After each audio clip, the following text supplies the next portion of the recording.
Hello students, and welcome back to another lecture about drugs. Today we're going to talk about one of my personal favorite drugs, caffeine. Now this is one of the only drugs that you are allowed to do in the classroom. I actually have my own small container of drugs just off screen here. And that's because caffeine is one of the most popular drugs in the world. It's certainly the most popular drug in America. So let's get started. So as always, we start with, what is this drug? So caffeine is one of our naturally occurring drugs. It's made by several plants, and they do it actually as an insecticide to keep the insects away, but it doesn't keep the humans away. As it turns out, we love caffeine.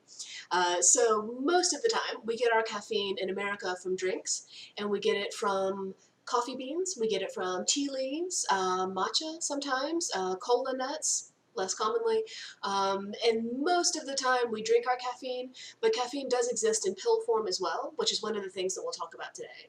So caffeine, primarily a stimulant. It works on several other parts of our body as well, but the thing that you need to know is that it comes from plants and we process it into a stimulant. So our next question is, what is it used for? And again, primarily we use caffeine to stimulate our brains to make us feel more awake. This is why you see a lot of people drinking it first thing in the morning.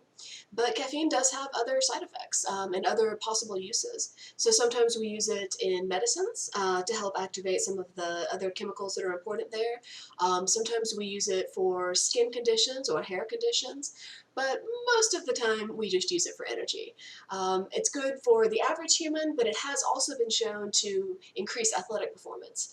So it used to be pretty common for athletes to take caffeine pills or to drink a lot of coffee before athletic events, but we don't see that as much anymore. Caffeine does also have medicinal properties. This is one of our drugs that can absolutely be used medicinally. Most of the time when we see caffeine, it's used with pain pills because the chemical caffeine helps to activate the chemicals that are important in the pain relievers. So you'll see it very often in acetaminophen and aspirin. It's really good for headaches. Very often it's prescribed as part of medication for migraines or cluster headaches. And it's also sometimes given to people who are having breathing problems, especially like little children and babies. For some reason, caffeine can help stimulate lung function. And also, we tend to use it in over-the-counter cold medication because the antihistamines in cold medication can make you drowsy. So if you're taking one of the like Dayquil kind of drugs, you'll notice that caffeine is one of the most important active elements. So caffeine does have a lot of medicinal uses, but most of the time we're just using it as a stimulant to make us like a little bit more perky. The problem with using caffeine as a form of self-medication is that it can be harmful. So when we ask ourselves, is it harmful? For this one, yes. It's not harmful in moderation. If you drink a little bit of coffee every day, ultimately that won't be harmful at all. But it can be harmful if taken in great quantities. The thing that's actually kind of useful about the way that we typically consume caffeine is that if you overindulge, it's actually very unpleasant. And I imagine you've noticed this if you've ever had too much coffee at exam season or 3 Red Bulls in a row or something like that. It makes you kind of jittery and it upsets your stomach and it upsets your digestive system. So we don't see overindulgence happening as much with this drug as we do with a lot of other drugs because people tend to automatically stop themselves. But it can be harmful in other ways. Drinking too much coffee especially can be unfortunate because one of the problems with caffeine is that we tend to drink it in association with other things. So coffee, for instance, can be very acidic, which can cause problems in your stomach lining, or coffee can be very sugary, which can cause problems with your caloric intake. Often when we drink caffeine, we drink it very closely associated with sugar, and so it's not that the caffeine is the problem. Very often it's the sugary drinks that are causing the majority of the harm.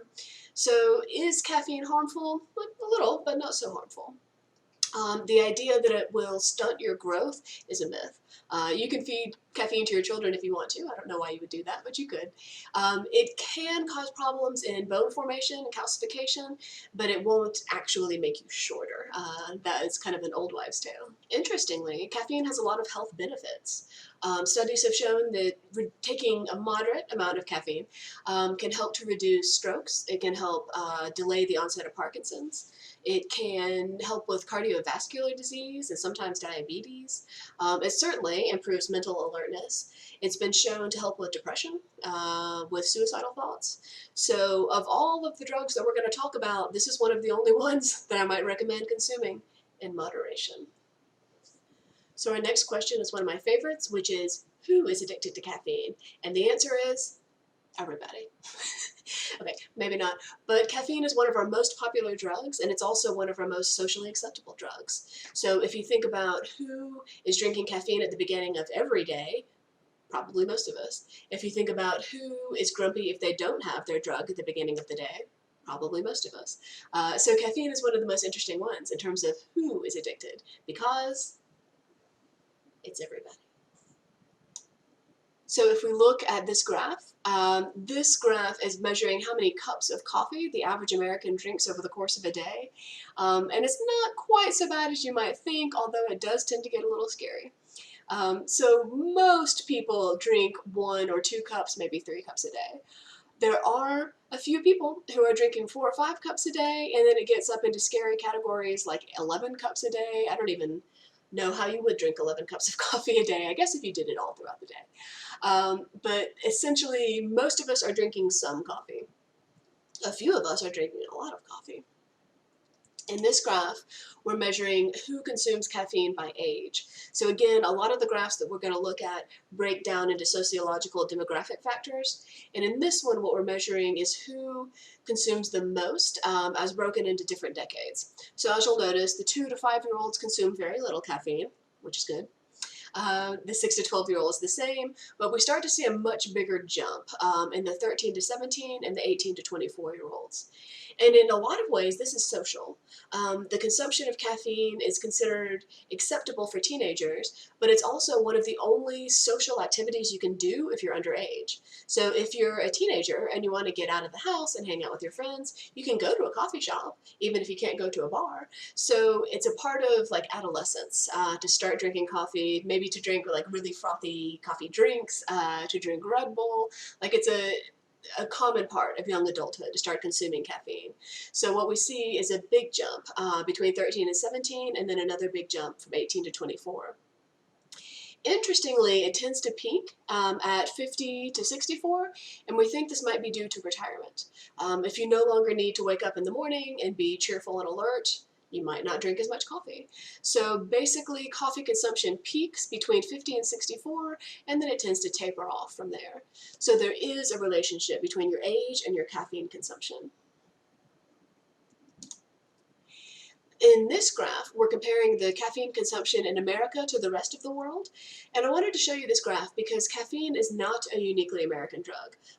Caffeine in its various forms has existed for literally millennia. And a lot of other countries actually consume more caffeine than we do. One thing that's really interesting is that caffeine consumption tends to go up the longer and darker your winter nights are. So if you live in one of the countries, especially in the European Union, that tend to be way up at the North Pole, you tend to drink more coffee. We think this might just be social. If it's dark and cold and damp and rainy, of course you want some coffee or a nice, cup of cocoa or something like that. So it tends to be very common for people in the northern regions to drink more coffee than it is for people at the equator. And that may be down simply to daylight and darkness.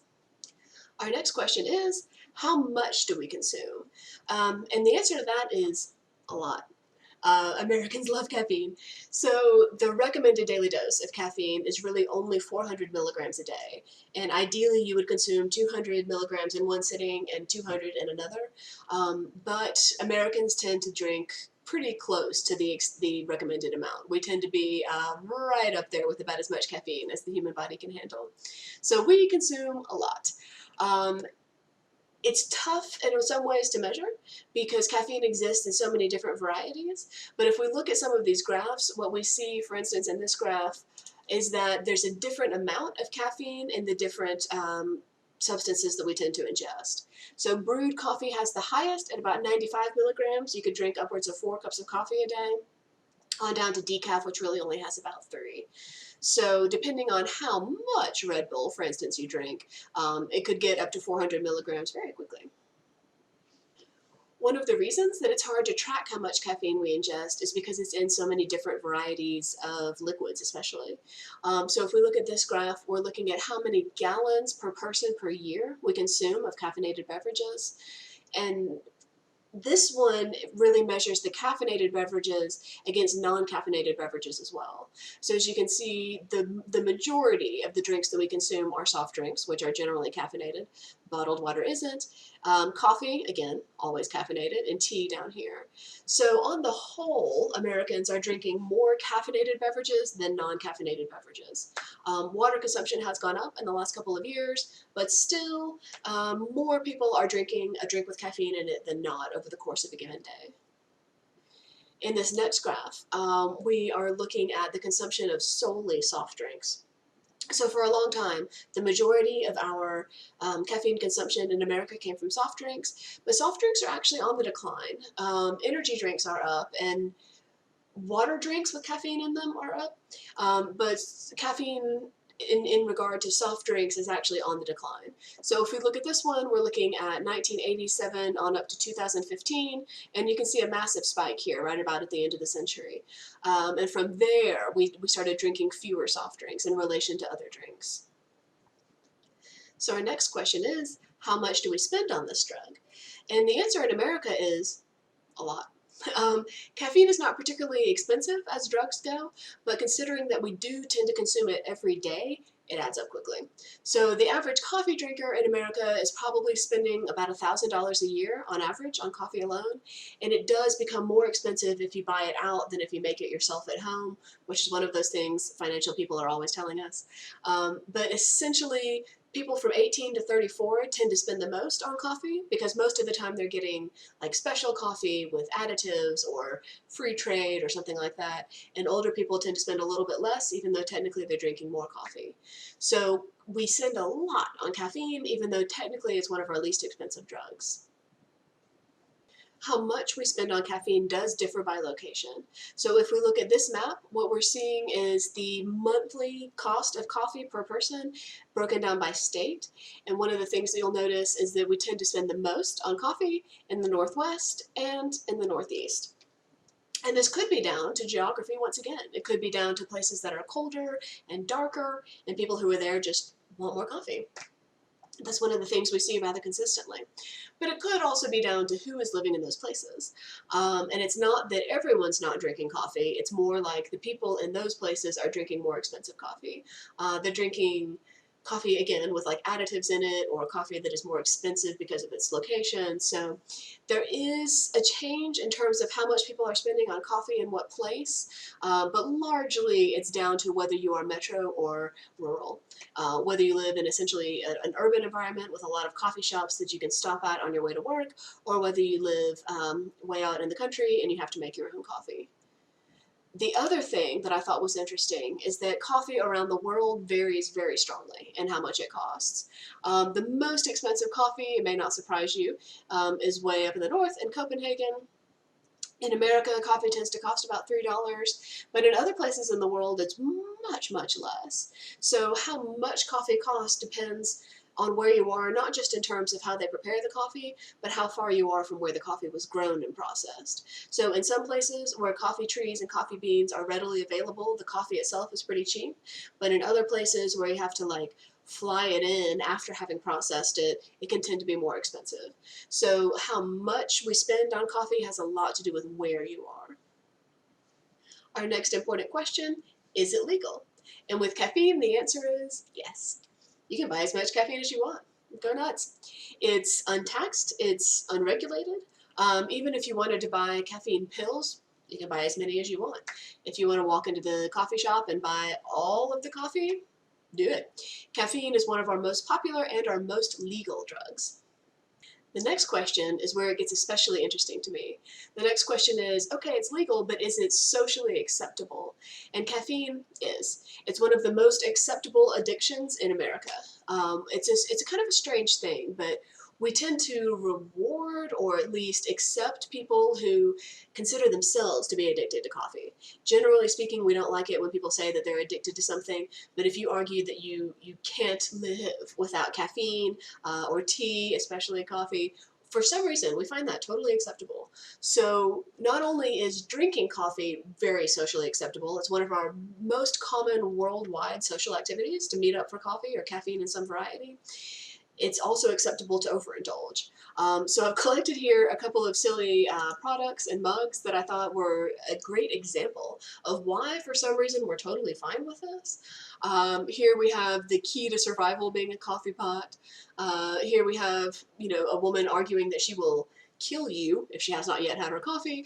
And here we have, again, a very popular thing that says that you can't talk to someone until they've had a specific amount of caffeine.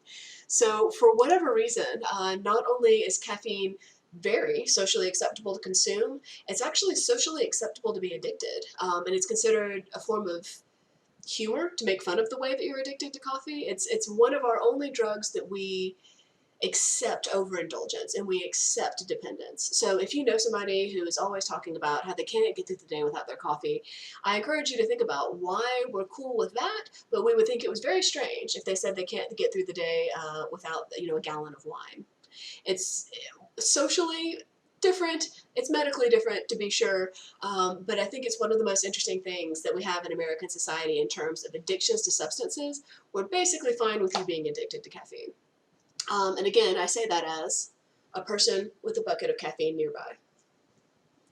So, join me next week when we get into tobacco and nicotine.